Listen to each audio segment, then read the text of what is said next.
Check, check, 1, 2. Hey everyone, my name is Hazel. Just wanted to take a minute to talk about my new slicing plugin called Cake.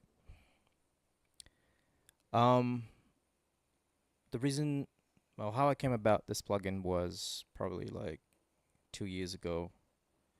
I needed like more like of a hands-on type of software to slice samples, something a little bit quicker, you know, felt a little bit more manual, like using a sampler machine, like an MPC or whatever you're using.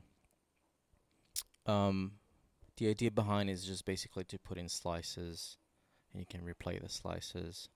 Obviously, there's a couple of more things, but I just wanted to make it as quick and simple as possible and super lightweight because I find that all the software available out there has way too much stuff that I don't use personally, and maybe um, someone else feels the same. So I thought maybe I'll just make this available to everyone to use as well. So it's called Cake, and here it is. So it's just a slicer. I'm using Fender Studio Pro as my DAW, and it just opens like that. It is resizable, obviously. Um, what it does, it allows you to get in your samples in.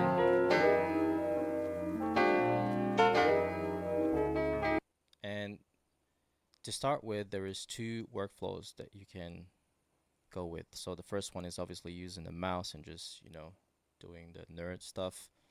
And if you double click, you just drop in slices. And then right clicking plays the slices.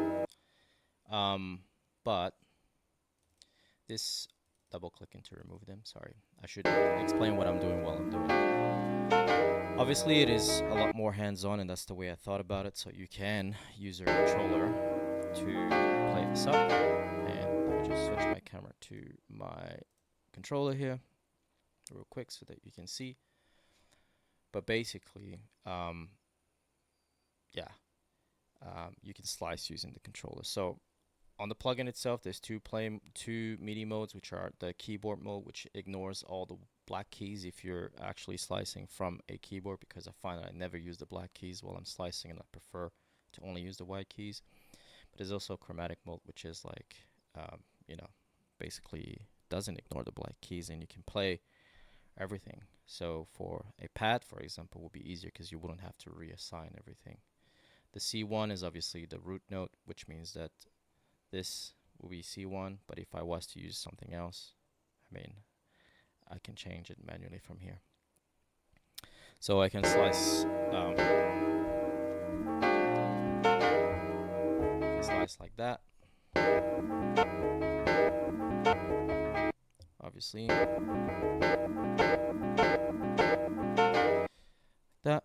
And there's a couple of things that you can do that I didn't find that you could do with any other type of software that is available, because it's always like has a hardware attached to it. And this, you can use any type of controller. Obviously, I'm using PreSonus Atom. Shout out to PreSonus, by the way. They've always been very supportive of my work.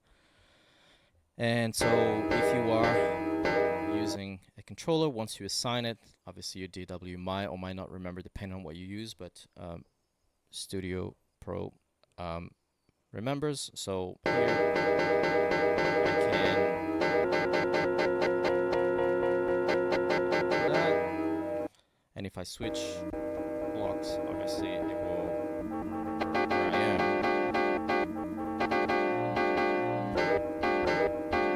So I can do really quick slices like that. The other thing that it does as well is, per slice, you can actually change the ADSR. So you have a volume envelope available on every slice that you can modify. So if I was to add something here, and then I go back here, I can change it here as well.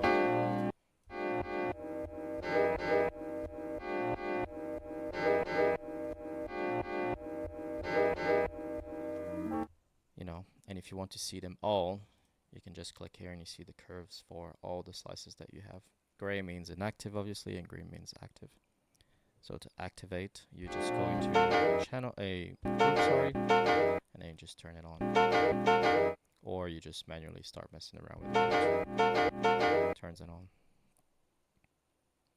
Now, obviously, you can assign everything else, like page.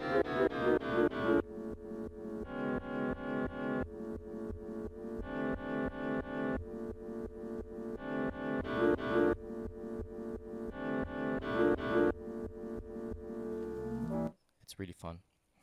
Then it does all the things that every other sampler does, obviously. So you have mono, you have poly,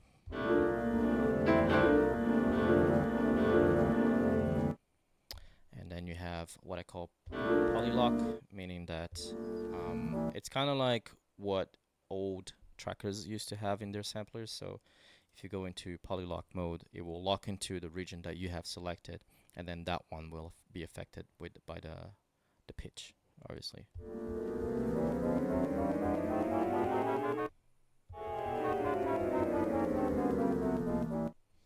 So right now we're in poly lock, but we are in one shot, so pressing once will play the entire region. Choke will obviously choke when you release, and then if you are in mono, you also have continuous, which plays from the beginning of your first marker to the end of the actual sample. I don't know why this could be useful, but I can see some cases where people might want to use this. So yeah, sorry about bumping the camera. I'm gonna do that quite a lot. So let's go back into one shot and mono, and then let me show some other stuff. So obviously you have loop. There will be playing loop, and you can affect the loop region live as you go. And if you have those little clicks, you can sort of remove them by selecting zero crossing, which will snap to the zero marks.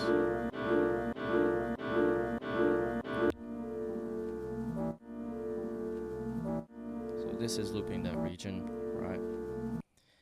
But what we can also do is reverse, obviously. Nothing crazy about that. But another thing that I used to do when I was using trackers back in the 90s was a lot of ping-ponging. So I would take any sample and basically make it an instrument because you didn't have a lot of sample time. So this is how we used to do it to extend a sample. So if I was to select ping pong, just remove the ADSR on this so you can hear a little bit better. But if you select ping pong, it just goes back and forth within that region. And then you can change how much the crossfade is actually happening between that region. So you can see it being affected by the color changing like that. You can also, so this is also affected by the zero crossing, meaning that at the moment it is snapping into the regions to avoid clicks.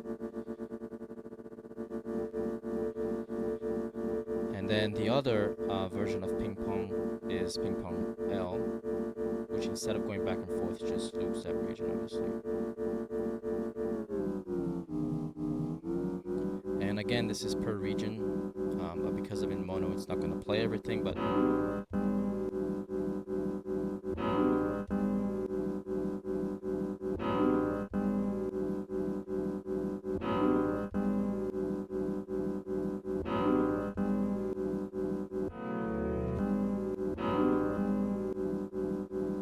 cool. Now, what you can do with this is basically you can create synths out of sounds, obviously. So if you go into like a polylock mode and set yourself a region here,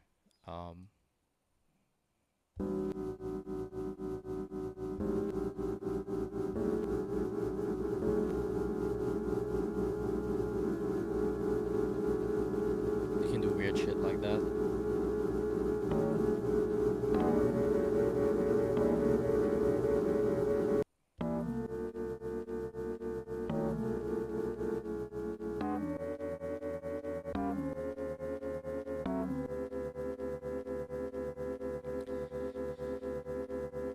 Used to do that a lot. I used to do that a lot in Fast Tracker 2, the old software, so I thought it was cool to bring it back. A couple of other things as well. Obviously, you can zoom in, zoom out, and select your region. Right click to play if you don't have a controller in hand. Double click to put in slices. Double click again to remove slices. Double right click to zoom into a region that you're working on, or control left click to go back into default. You can save presets and load them. And then you can also remove all the slices in here, or you can export all the slices numbered into a folder of your choice. What you can also do is just grab this little arrow here and then just bring a slice back into your DAW like this, or into your folders. If you are working on a computer and you just want to bring this to a folder that you have open available to you now. This little thing here is just a panic button, so if every shit starts going crazy, you can just click in here and it will stop it. So this is version 1.2.0, and now this is what it does for now. And yeah, so if you like it, I'll put in a link to my Gumroad below, which is where you can fetch this. And one thing I want to explain as well is that this is a donationware software, so meaning that it is a set price, but it is more like to support the work that I'm doing on this. Obviously, this is like my first version of this, and I'm looking at bringing this on Apple computers at the moment. It's exclusive to Windows.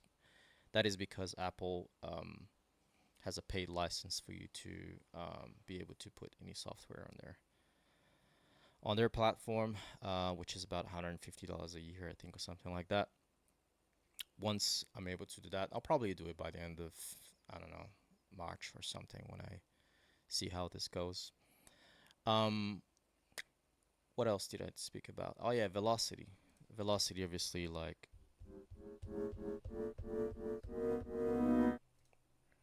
has the velocity enabled. I forgot to mention that. Yeah, that's it. If you like it, let me know. If you have any suggestions how to make this better, I'm also free to talk. Uh, Join my Discord. I'll put the link in the description as well if you want to have a chat about that. And yeah, I don't know. Peace.